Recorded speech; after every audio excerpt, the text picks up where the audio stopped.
Chapter 2. The Hands That Remember.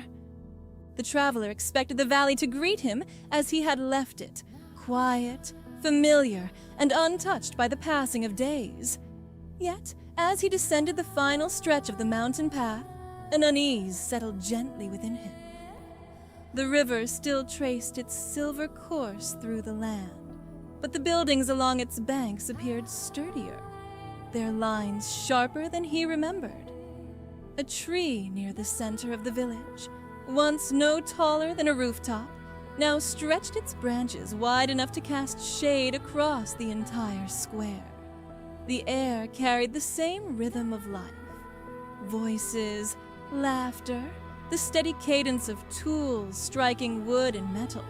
But beneath it lingered a subtle sense that something had shifted. He slowed his steps. To him, only a short time had passed. Yet the village seemed to whisper of years. As he entered the square, the sounds of craftsmanship surrounded him. Artisans worked with quiet dedication. A blacksmith shaping glowing iron, a weaver guiding threads across a loom, a potter coaxing form from spinning clay. Unlike the mountain dwellers who searched the heavens for meaning, these people found purpose in what they built with their hands. The traveler watched them with curiosity, drawn to a modest workshop at the edge of the square. The scent of fresh wood greeted him as he stepped inside. A young craftsperson stood at a bench, carefully carving a wooden bowl.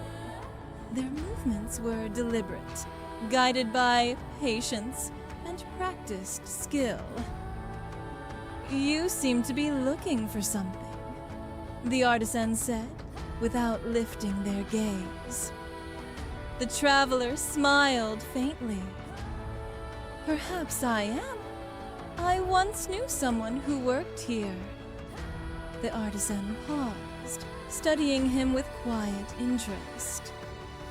"Many have worked in this place. Whom do you seek?" "I do not know their name," he admitted, "but they taught me that meaning could be found in what we create." A gentle understanding crossed the artisan's face. "You must be speaking of my grandmother," they said. "She was known for saying such things. Though she passed many years ago, her lessons remain with us." The traveler felt the words settle heavily within him. Many years. The phrase echoed in his thoughts, unsettling yet not fully understood.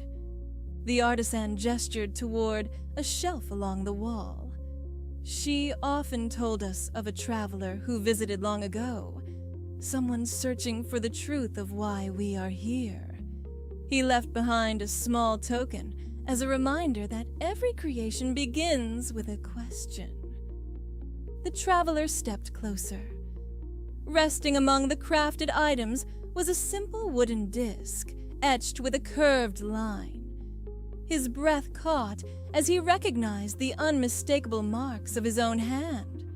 What had felt like a brief stay to him had become a distant memory to the village. "You knew this traveler?" the artisan asked. He hesitated before answering. "In a way," he replied softly. He remained in the village for several days, observing the rhythm of life with a new awareness. The people worked not for recognition or permanence, but for the quiet fulfillment of contributing to something larger than themselves. Tools forged by one generation, used by the next. Patterns woven into cloth told stories of ancestors long gone. Meaning here was not discovered. It was built, shared, and passed forward. One afternoon, the artisan invited him to sit beside them at the workbench. "Would you like to try?" they asked, offering a carving knife. The traveler accepted. As he shaped the wood, he felt a connection not only to the material in his hands, but also to the unseen lineage of those who had practiced the same craft before him. The act was humbling. For the first time, he understood that meaning could emerge from participation rather than certainty. When he finished, the artisan presented him with a carefully crafted bowl. Its smooth surface bore subtle patterns, reminiscent of the flowing river. "For your journey," they said, "may it remind you that what we create carries us forward."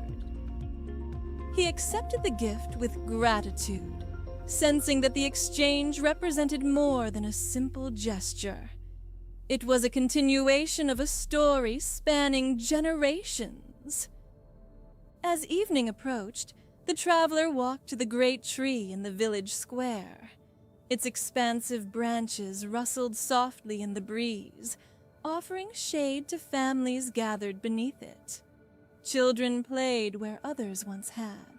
Conversations flowed as naturally as the river nearby. Life had continued, shaped by countless hands, each contributing to a legacy greater than any individual.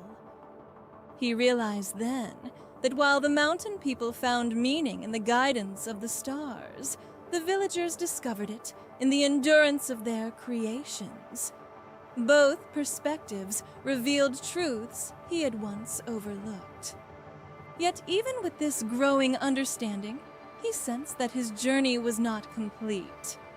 The passage of time had shown him that meaning evolves, but he had not yet faced the final lesson, the courage to embrace uncertainty itself.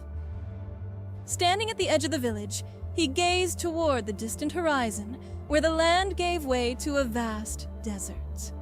The sands shimmered beneath the fading light, inviting contemplation and challenge in equal measure. The traveler tightened his grip on the bowl and took a steady breath. He no longer walked with the certainty that had once defined him. Instead, he carried with him the wisdom of the sky and the legacy of the hands that remembered. Still, questions lingered, quiet companions guiding him forward.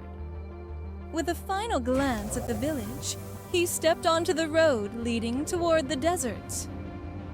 The journey continued. End of Chapter 2.